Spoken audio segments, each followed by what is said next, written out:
हमारा पहला गाना आई रहे बड़े भैया पवन भैया जी के साथ मेरे से बहुत प्यार और आशीर्वाद देने रहे जा कि धनी हो सब धन तहरे लो बाटे। औरत ये कहा दिया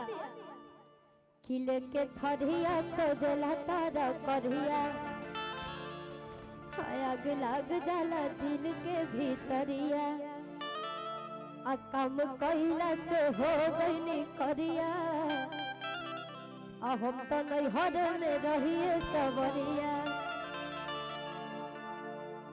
तो लइकवा कहता अरे कि रुसना करे जा हमर फाटे अरे की छोटी छोटी बात पा तू लगातार डांटे।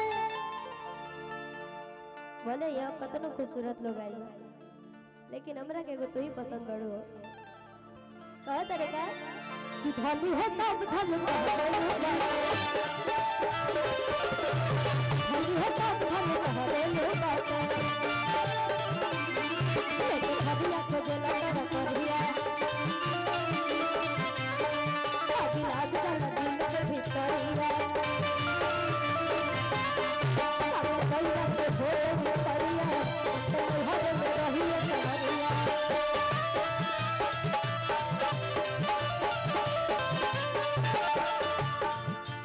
रुसना करे जा हमर फाटे हर की छोटी छोटी बात पा तू लगातार डांटे धनी है सब धन धनी है सब धन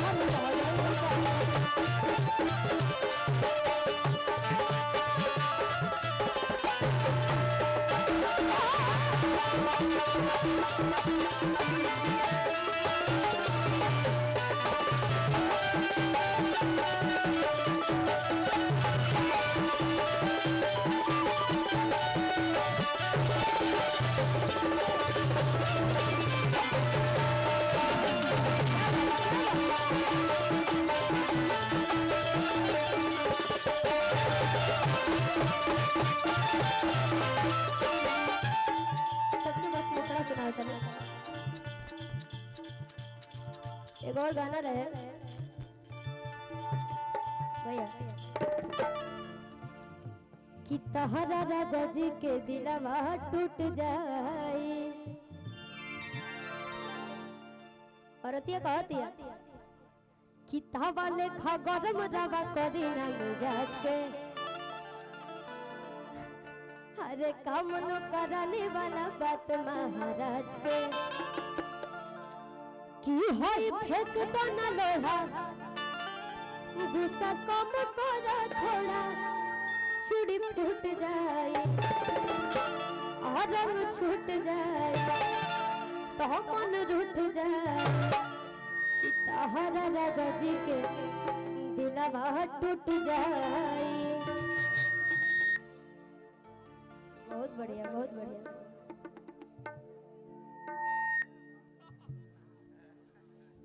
ए भैया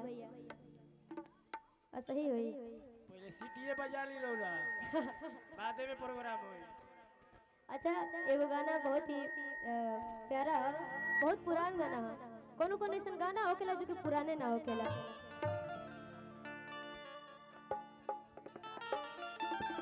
बड़ी बढ़िया भाव भाव कहेगा बका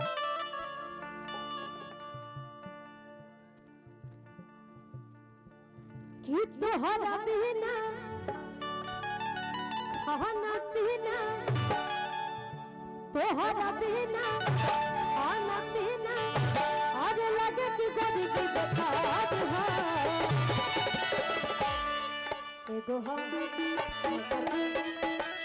जान हो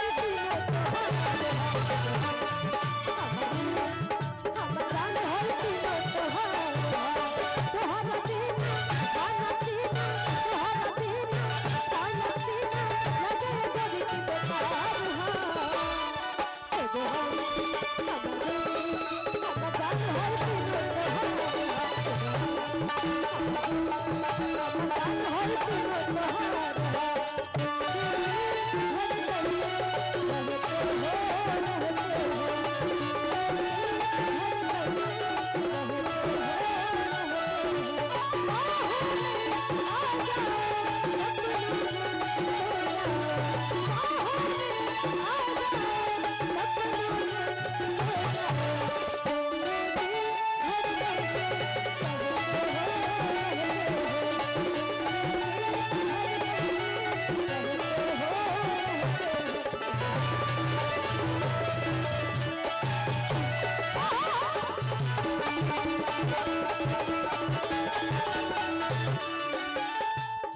गाना ही है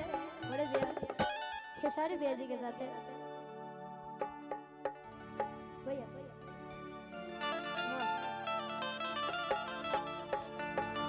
किया सही भलाई किन के डिमांड होला रोहतास के लइका बरांड होला लइका कहते हैं कि कोई ने दिल्ली हरियाणा झारखंड में के मदद पड़ला पसंद महामांड में कि यही जगह है आखिर बड़ा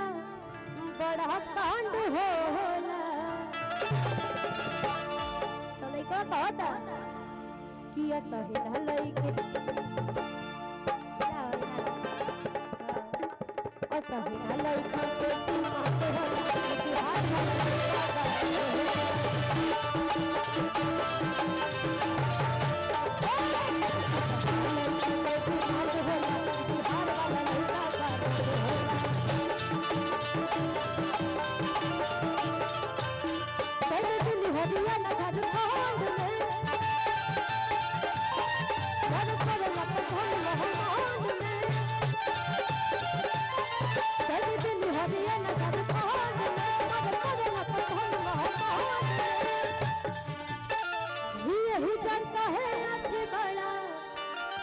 बड़ा कांड होला अच्छा किया सही हलई किन के डिमांड होला असही हलई किन के डिमांड होला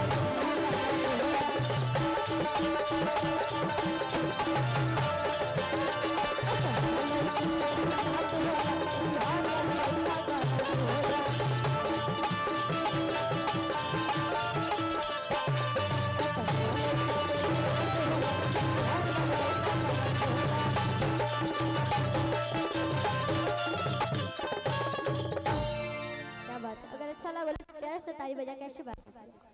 जय हो।